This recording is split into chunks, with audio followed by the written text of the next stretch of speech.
वासुदेवाय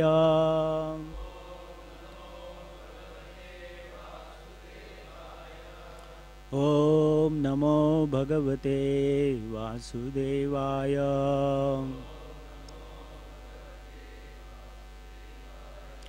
ओम नमो भगवते वासुदेवाय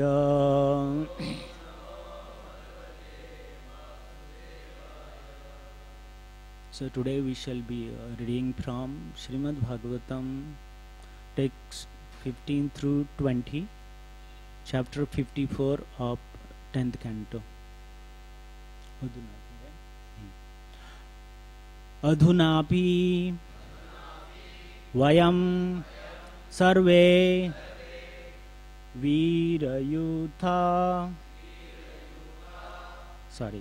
Veera युथापः पराजितः फल्गु तंत्रैर् युधुभिः कृष्णपालितः अधुनापि वयं सर्वे वीरयूथपयूथपाः पराजिता फल्गुतंत्रैर् यदुभिः कृष्णपालिते अधुनापि वयं सर्वे वीरयूथपयूथपाः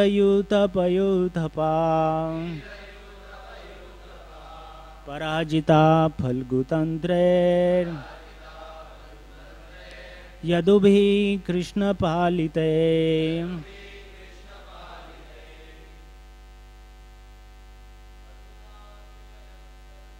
अधुनापि वयं सर्वे वीरयूथपयूथपाः पराजिताः फल्गुतंत्रैर् यदुभिः कृष्णपालिते अधुनापि वयं सर्वे वीरयूथपयूथपाः पराजिता फल्गुतंत्रैर् यदुभिः कृष्णपालिते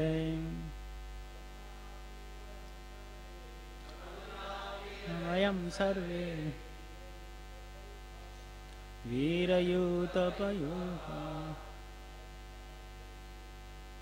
पराजिता फल्गुतंत्रैर् यदुभिः कृष्णपालिते मदर्स अधुनापि वयं सर्वे वीरयूथपयूथपाः पराजिताः फल्गुतंत्रैर् यदुभिः कृष्णपालिते अधुना now अपि even vayam we survey all veera of heroes yuthapa of the leaders yuthapaha the leaders parajitaha defeated falgu meager Tantray, whose entourage, Yadubhi, by the Yadus, Krishna Palite, protected by Krishna.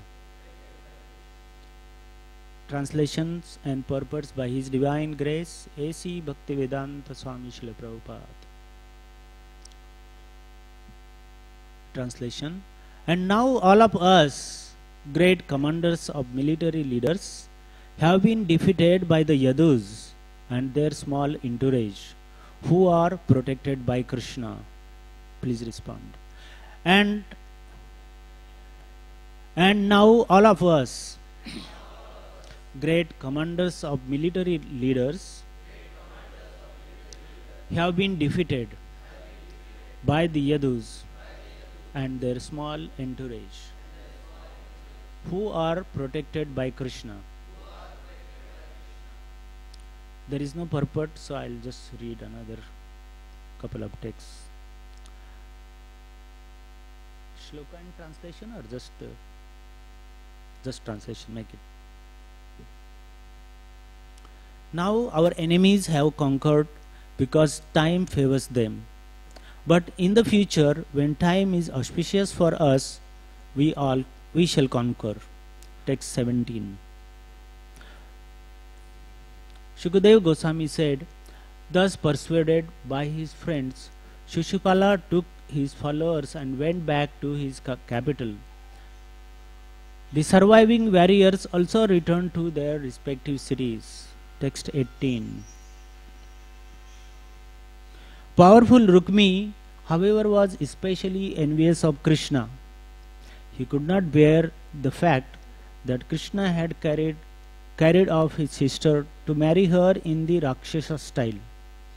Thus he pursued the Lord with an entire military division. Text 19 and 20. Frustrated and enraged, mighty armed Rukmi, dressed in armor and wielding his bow, had sworn before all the kings, I shall never again enter Kundina if I do not kill Krishna in battle and bring Rukmini back with me. I swear this to you. Purport by Srila Prabhupada. Rukmi spoke these angry words and then set off to pursue Lord Krishna as described in the following verse. Just one line purport.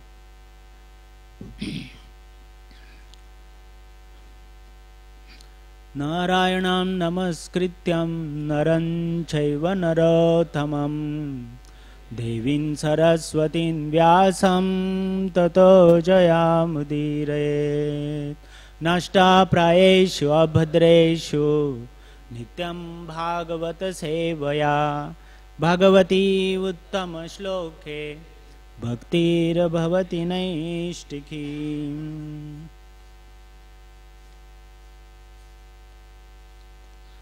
Vandeham Sri Gurun Sri Juta Padakamalam Sri Gurun Vaishnavam Cha Shri Rupam Sagrajatam Sahagana Raghunathan Vitam Tam Sajivam Sadvaitam Savadhutam Parijana Sahitam Krishna Chaitanya Devam Shri Radha Krishna Padam Sahagana Lalita Sri Vishakhan Vitam Cham Namami Radha Varapada Pankajam Karomi Radha Varapujanam Sadam Vadami Radha Varanam Nirmalam Smarami Radha Varatattva Vyayam Tatraiva Ganga Yamuna Chaveni Tatraiva Godavari Sindhu Saraswati Cham Sarvani Tirthani Vasanti Tatra Yatra Achyuta Katha Prasangam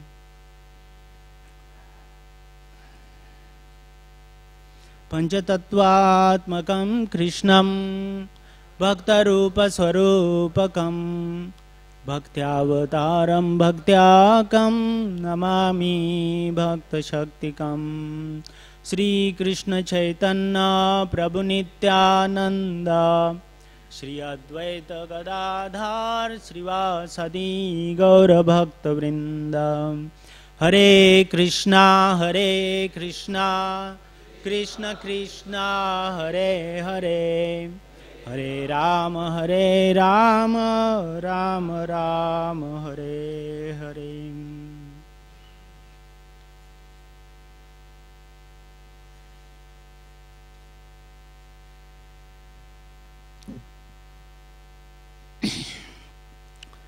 This is a kind of a funny situation, little bit. We don't know each other, most of us. Some devotees know me. So I just remembered when Krishna, while performing Rasa Leela, suddenly disappeared. So all the gopis started to search Krishna, and finally, big Leelas, to make it short, when Krishna again appeared, gopis, Krishna told to the gopis that, gopis, please do not lament, because I am always not, I am never lost to you, I am always living with you. So Krishna further rather prayed to the gopis, saying that you are so very highly qualified that I can never repay the debt for the devotion that you have been showing to me. Right? In the similar way, all of you are very exalted devotees. Please forgive my any mistakes or any offenses I may commit in my little endeavor. With your own good qualities. In fact, Krishna said that you are so many good qualities that I cannot practically appreciate them. It is only with your good qualities that you forgive me. So if this is the situation of the Lord, what can be said of the living entities or the devotees? So here this chapter has been going on for quite some time now. We can see that Shukra Muni, after having explained the Braja Leelas, that he is now trying to describe this Dwarka and after also Mathura Leelas. So Shukadeva Goswami is narrating these pastimes, how Krishna kidnapped Rukmini and tried to marry her. This kind of marriage is called as a Rakshasi Vivaha. There are various type of vivahas like Gandharva, Rakshasi. So this is a Rakshasi type of vivaha or the marriage, and generally it is not considered to be good. But one should understand that Krishna is not any ordinary person. People in general with lack of knowledge try to blaspheme or criticize Krishna, but without knowing his position. So what is the position of Krishna? That is, he is Sarva Samartha. That he is qualified to do anything and everything that he can. And therefore, he is not liable for criticism. Right? And Krishna is very pure. What kind of purity is this? Is purity like a fire. You put anything in the fire, it will burn to ashes, whereas the Agni or the fire remains intact, pure in itself. Right? So, Krishna being so pure, it is not proper to criticize him or blaspheme the Lord, and this happens due to lack of knowledge, and which we can see here very clearly in these pastimes, that Rukmi, how he has been criticizing Krishna and trying to take a revenge against Krishna. So this revenge is very unfavorable for the devotees. Only the people with lack of Krishna consciousness try to take these revenges.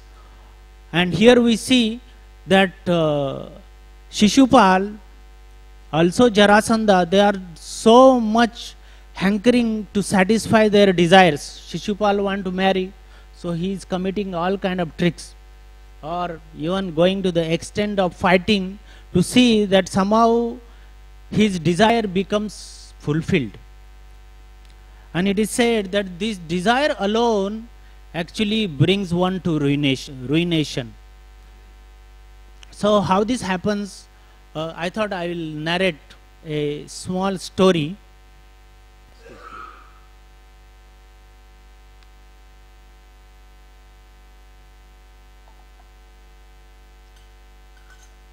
So this story is explained by Mahadev to Parvati in Tulasi Ramayan. You are all well read. I'll just tell in synopsis. So this story was narrated in Yajnavalkya Kalpa, which is before our Kalpa, long time back. So there happened a very great king. His name was Satyaketu, and Satyaketu had two sons. One is Maharaj Pratap Bhanu and second one was Arimardhan. So Maharaj Pratap Bhanu, following the tradition of his father, he was so pious that in his entire life he performed thousands of sacrifices. And each sacrifice he performed at least 1000 times. And in this way, by being so religious, the Mother Earth was so satisfied, so pleased, that Prithvi became as if a Kamadhenu, and any desire that was, or anything that was desired by Maharaj Pratap Bhanu, it was immediately sanctioned. So we can see that at the same time Maharaj Pratap Bhanu had little desire in his heart. And what was his desire? That I should be the only king on the planet. No king should defeat me by any means. And there should be no enemy for me. And I should have very healthy life. So though he was a devotee in the heart, that continuously performing so many sacrifices, somehow he maintained this little desire within his heart. So simply having this vasana, little desire, he had to become a Ravana. Now a question may come, already Jay and Vijay, they were cursed to take the forms of, right, which we know already, but already I mentioned that this story was narrated in the earlier kalpas, right? And who is telling this story? Lord Shiva. So who is the destroyer of the worlds? Lord Shiva. So he can see, though so many times creation and destruction takes place, but Lord Shiva still exists, and he could see that all these so many kings coming, performing their pastimes or performing their religious, unreligious works and living. So thus Maharaj Pratap Bhanu, what he did is he conquered all the kings on the planet. And we all know that every king used to go for hunting. So one day Maharaj Pratap Bhanu, while gone to the jungle, he saw one very big bhalu, what do you call, bear. It's a typical bear which is usually not seen. So the king became so fascinated that he started to chase, and while chasing, he many times tried to kill, but the animal somehow hid in the forest. But the king was so happy to see one kutir, one little hut, and inside the hut he saw one saint, one sadhu was doing tapasya. So when king approached at the entrance of the hut, king's pious king, no doubt, we all know. So king offered his respects to the Muni, to the Rishi sitting inside, and the Muni from his side said, "Who are you?" Then he said, "I am the son of Maharaj Pratap Bhanu." See, the kings were very clever. He is himself Pratap Bhanu, but he says, "I am the son of Pratap Bhanu." Then the Muni from inside said, "What a liar you are! You are the king Pratap Bhanu himself, and in disguise you are trying to trick me." So the king became surprised. He said, "You must be really great Manu, great saint being." So king went inside, offered his pranams, and this Muni, then the Muni asked him, Muni and both of them had conversation. going on for some time. So king very kindly asked, dear Muniji, who are you? May I have your introduction? Then he said, I am Ekatanu. My name is Ekatanu. Ekatanu means Ek Tanu, right? Just one body. He says, from the beginning of the creation until today, I have never changed my body. And I know everything that is happening in this world. And this is how I could know that you are Maharaj Pratap Bhanu. Right? So, king was very happy that, I have met such an exalted saint. And in this way, the king invited him that, could you please come to my palace and bless us, and we will be able to offer some service. And then Ekatanu said, I never go to any royal families because I maintain my chastity, purity and my austerity. So when king repeatedly requested him, finally Ekatanu agreed that I will go to your kingdom but with only one condition. And he says, what is the condition? That in your kingdom you will do sadhu bhojan, like offering foods to all the people who come when I am there. So king said, this is not new to me, I do not mind, so please come over.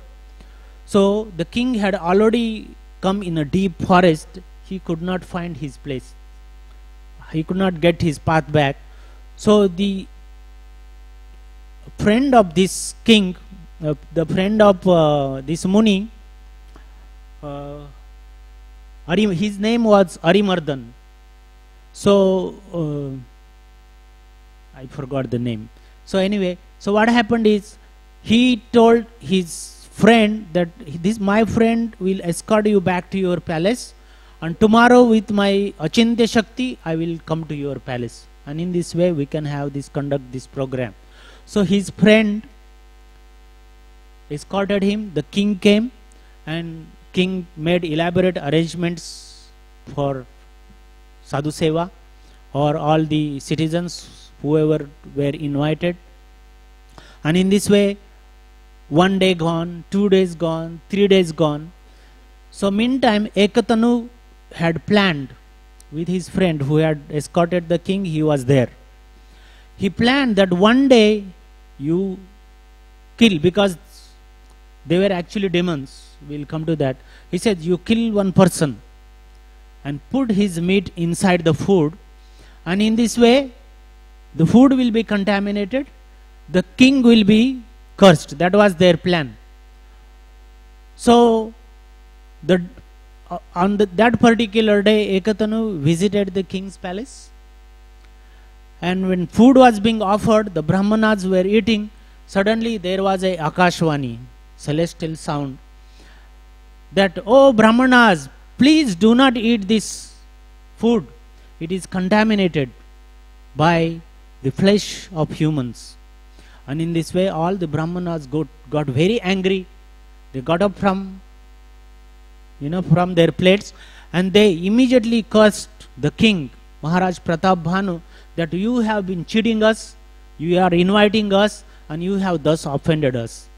And therefore, we curse you that you will lose all your kingdom. And in this way, by the curse of Brahmanas, we know Brahmana what cannot do.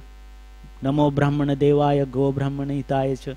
Krishna favors his Brahmanas, and whatever they cursed, in this way, in just few days, the king lost his kingdom. And he became like a beggar. He had to move around. So, due to this curse, he lost his kingdom, and Ekatanu,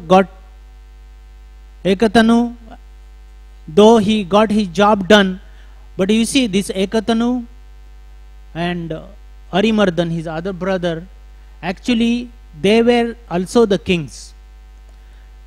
On the planet, when Maharaj Pratap Bhanu was ruling, he had conquered all the kings, and this Ekatanu was one amongst them.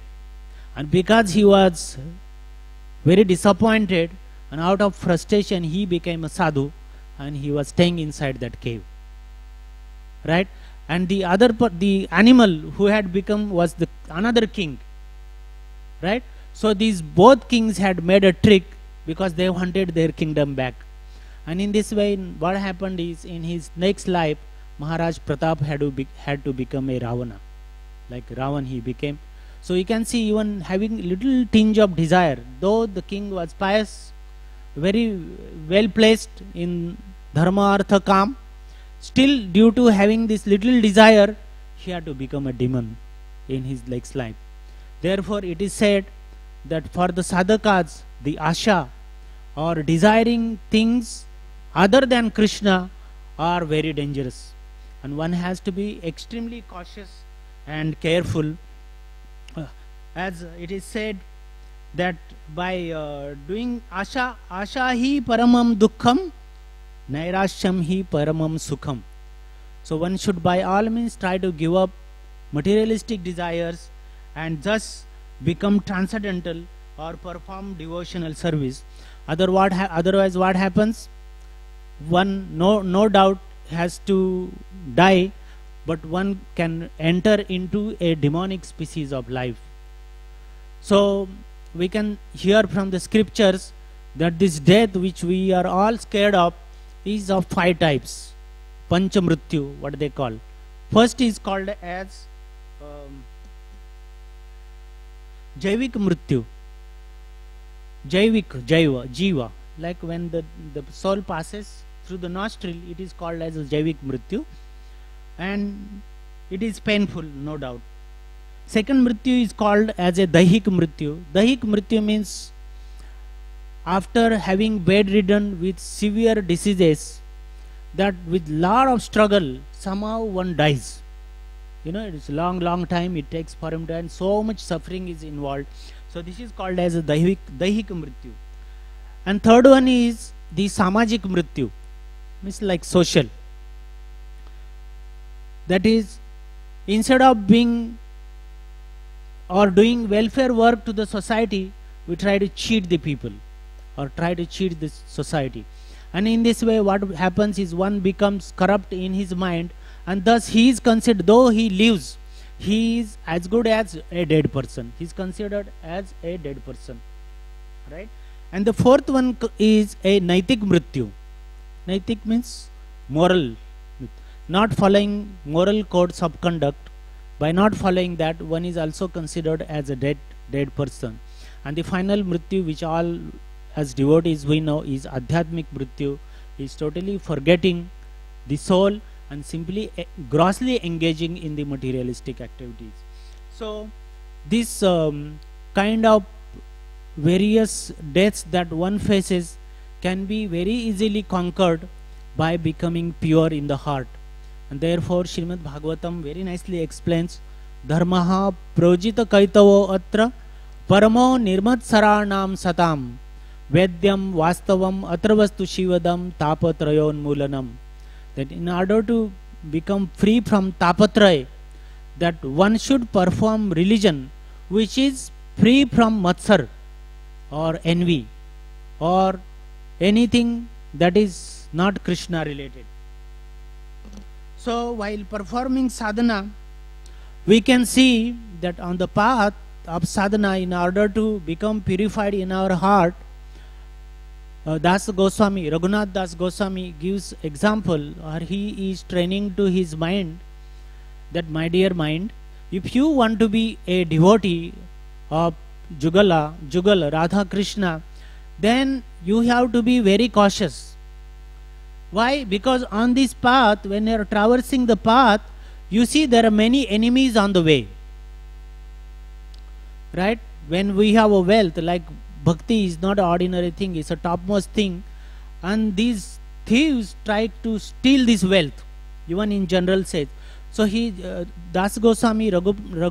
Das Goswami is telling that for the sadhakas, Kam, Krodh, Mad, Loho, Mad and Matsar, these 6 enemies always want to loot them from this wealth of devotion, that the godly qualities. And therefore continuously one has to be conscious, so that we safeguard ourselves from these 6 enemies. So while doing so, it is said that one should be very, very cautious of 4 things. And the 4 things that each sadhaka commits, these mistakes, is aparad. There are various types of aparads, as we know. Aparad is like, there are nama aparads, there is a dhama aparad, there is a seva aparad. So many types of aparads are there. But for a sadhaka, especially the greatest offense is considered is Vaishnava Nindan, the very first offense. So we know all the 10 offenses. This first offense a little bit highlight. So the sadhu ninda is of 6 types. And having not known, Krishna becomes very unhappy, and thus we cannot make progress. So it is said that when fire sacrifice is performed, then we put ghee on the fire, right? And in this way, more and more fire is ignited.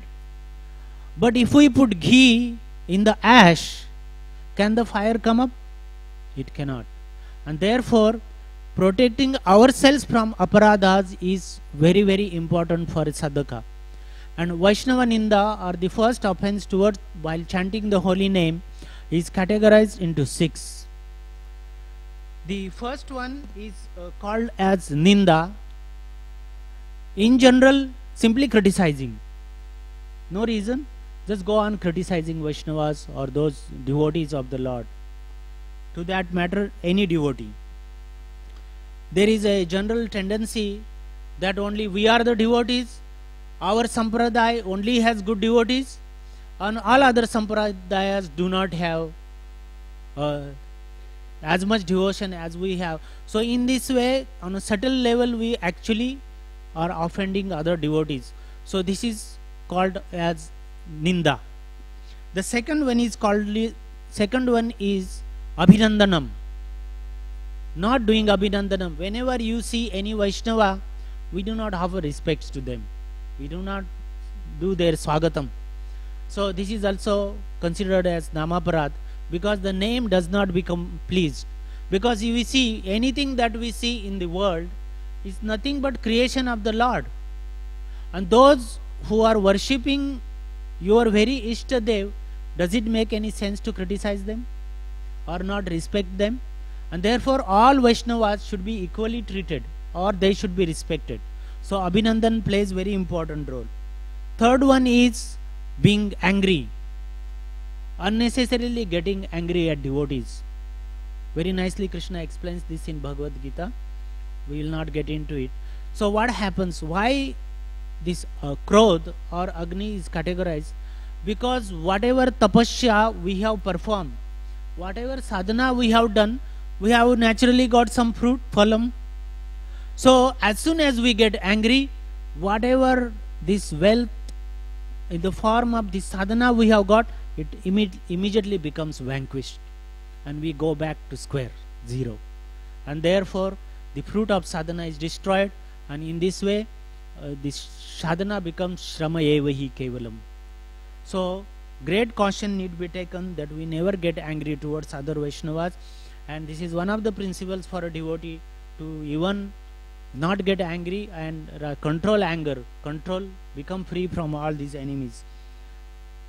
The fourth one is to beat a Vaishnava.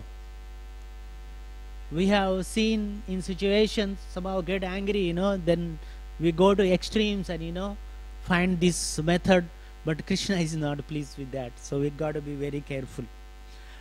And another very important is, whenever we are going around, but anytime we see a Vaishnava and we become displeased with it, I am a better Vaishnava, what he is, just ordinary Vaishnava, or I am so and so. So this kind of feeling, not being happy by seeing a Vaishnava is also another offense. And the last one is Matsarya, or hateful, that I am superior. They all look almost alike, but there is a category, and this distinction must be kept in mind while we are dealing with the devotees. So the second thing, the first thing was aparad, Second thing is another. You see, there is a similarity again, but still there is little difference is there. So another is disrespect of others. We explain, we heard in Srimad Bhagavad Gita that Panditaha Samadarshinaha, that in everybody's heart Krishna is residing. So is there any reason that we should disrespect anybody in the world? So by understanding presence of the Lord, Paramatma within the heart, naturally devotees are very good or very well behaved. In their heart is filled with good qualities. The third one is called as upeksha. How do you say in English? Negligence. Thank you. So we always neglect others for some reason. So we should be always cautious that negligence does not come part of our habit. Right? We always take precaution in that. Third one is called, so we can give an example of this upeksha. We know the Kamsa had one of his close associates named as Ghantakarna. Yes, you know him, right? So he had tied 2 bells on his 2 ears, Karna, Ghantakarna, right? So if anybody would talk of Lord Vishnu, immediately he would shake his head. So with the bell he would not hear the name of Lord Vishnu. So this upeksha, not really a good quality. And the last one is called as dvesh, hatred towards others. So this hatred is the greatest enemy of a sadhaka. And there is another quick story I can give an example. Like we know Duryodhana being very envious, right? Kauravas always hated Pandavas, right? So devising so many different methods to kill the Pandavas, Duryodhana, what he did is, you all know the story, he made very nice laddus. Bhima always liked the laddus, so he invited Bhima to his place and says, Bhima, nice feast, great laddus, come on, eat as many as you want, right? So what Duryodhana had did is, he put poison inside the laddus. So Bhima out of greed went on eating. You know the voracious eater Bhima. Bhima was so strong and so powerful. I was reading somewhere the other day that when Bhima would get angry at somebody, just to give the example of his strength, what he would do is he would catch hold of an elephant and he would throw in the sky. He had so much strength that elephant never returned back to earth. So much enormous power. So somehow or other, Bhima, after having eaten so much, they threw him, Duryodhana threw him in the river, right? And while floating like this, the Bhima reached the Patal Loka. He threw him in Ganga, he reached Patal. And while he reached Patal Loka, in Patal Loka is snakes. Plenty of snakes are there. So snakes started to bite Bhima, right? So it is said 2 poisons. When one poison is removed by other poison. So when snakes thus bite Bhima became awakened. He said, oh, where I am? Suddenly the Nagapati, the king of the Nagas, they came there, and the whole story Bhima narrated to Nagapati. There is, oh, this is the trick he played, right? So then he came back over. The point is that simply by being envious, by being hateful, that like Bhima had to take such a situation. But Duryodhana ultimately at the end of the life, in long run, he only got devastated. So we can see that aparad, another, upeksha and dvesh, these are not considered as good things, and sadhaka is always very cautious in this matter. Please inform me when time is up, 5 minutes before, okay? Thank you. And therefore, a sadhaka is always glorifying his Lord, because through glorification of the Lord, one is always associating with the Lord. So Krishna being so nice and so kind, we can see that there is a one shloka I will recite, which glorifies what Krishna is, how sadhakas or the devotees are so attached to the Krishna. So this is in Siddhanta Ratna. This is the Mangalacharan shloka, that Deva Bhyarthana Mandarena Mathitat.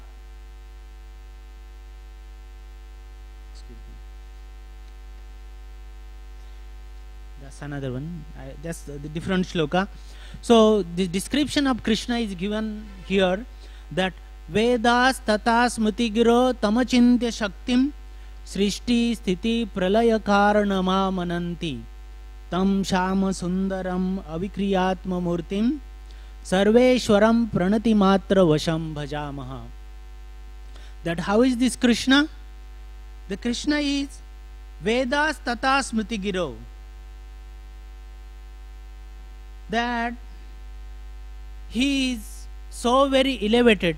I shouldn't use the word elevated. He is such a supreme Lord that the Vedas, Shrutis, all the Vedas, Upanishads, Shruti, Smritis, what they are doing? They are Amananti. Amananti means they are continuously meditating. So anything that exists in the world, even these topmost Shrutis, Vedas, Upanishads, they are also worshipping the Lord. So as a sadhaka, one is also proud that my Lord is so very great. Then Bhajamaha, that devotee worships such Lord. Why? Because the Lord is always Bhaktanukula. That means he is very kind to his devotees.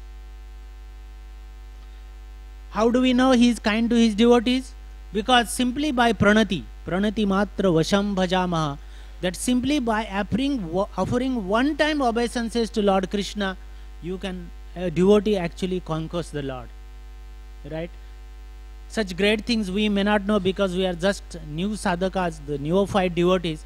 But as we perform sadhanas, and most of us or almost all of us have these realizations that Krishna is always reciprocating with us, and in this way we are more and more getting attracted to him. So Krishna is always anukul, very favorable to his devotees. So what kind of qualities does Krishna has? Achintya yukta, achintya shaktim, yam achintya shaktim, that Krishna has achintya qualities. They are not mundane qualities. They cannot possibly be conceived with our mundane senses. And Krishna is very powerful. He is so powerful that avikriyatma murtim, that anything that he manifests in this world, it happens simply by his thinking. And he is never tired. Like we perform some work, seva, I say, I'm tired, I need rest. But Krishna is never tired. Simply by his thinking, Ichcha Shakti, that everything in the world takes place. And Krishna's murti is what type? It is inside, outside same. There is no swagata bhed. Bhed is of different types, just like a sweet. If you make a doll of a sweet, anywhere you touch it is sweet.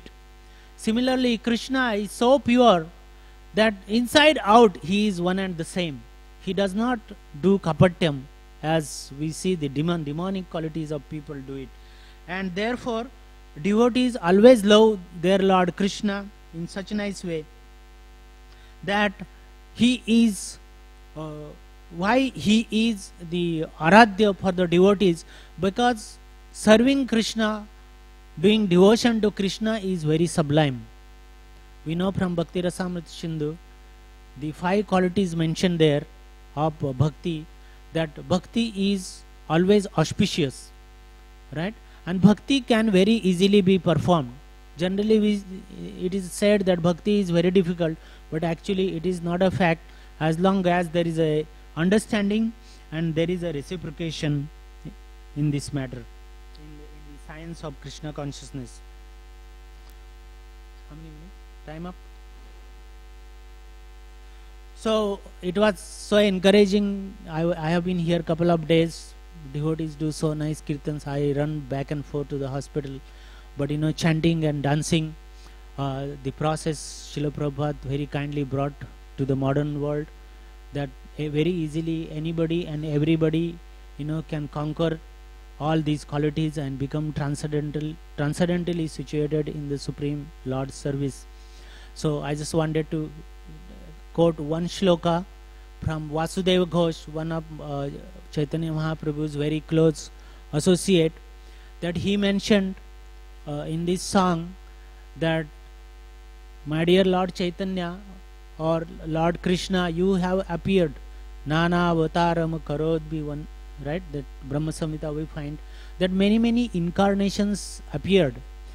So you appeared in many of these incarnations. Similarly, in Treta Yuga you appeared as Lord Ramachandra. Rama avatare tumi karila setu bandha. Right? We know the Adams, the setu that Lord Ramachandra built. And ebe je tumara yash ghuse je samsare. It's in Bengali. He said, therefore Lord Ramachandra, you became so popular that entire world is glorifying you.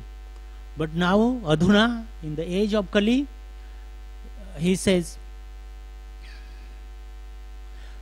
Kali avatare tumi rachila setu sankirtan setu bandha sukhe par hog jata jada pangu andha. That in the age of Kali, now you have descended in the form of Sri Chaitanya Mahaprabhu. And what to speak of that little setu? You have built this setu directly from this planet up to Golok Vrindavan. That simply by chanting the names of Krishna, by doing Nama Sankirtanam, Jada Pangu Andha. Whether one is Jada, Jada means invalid, Pangu also invalid, or Andha, you have no vision. Irrespective of any of these disqualification, simply by chanting your names, my dear Lord, that very easily you have made this process so sublime that with taking shelter of the holy name of the Lord, we can easily cross over and reach directly to the Golok Vrindavan. So this is mercy of Sriman Mahaprabhu, and we have been so blessed that we are continuously performing Sankirtan, and there is no doubt that the end of the life Sriman Mahaprabhu will personally take us. Thank you so much. Hare Krishna. Any questions? Sorry for little distractions. Presently not doing good. I was avoiding, but Govinda Prabhu said, no, you got to give at least one class. Any questions? Yes, Prabhuji.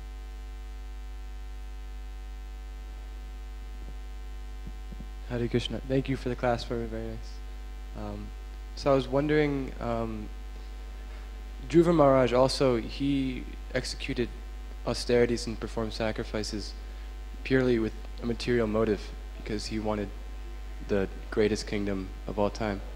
And so I was wondering what the difference was between him and King Pratabhanu in terms of why he was able to see Krishna face to face and King Pratabhanu was cursed.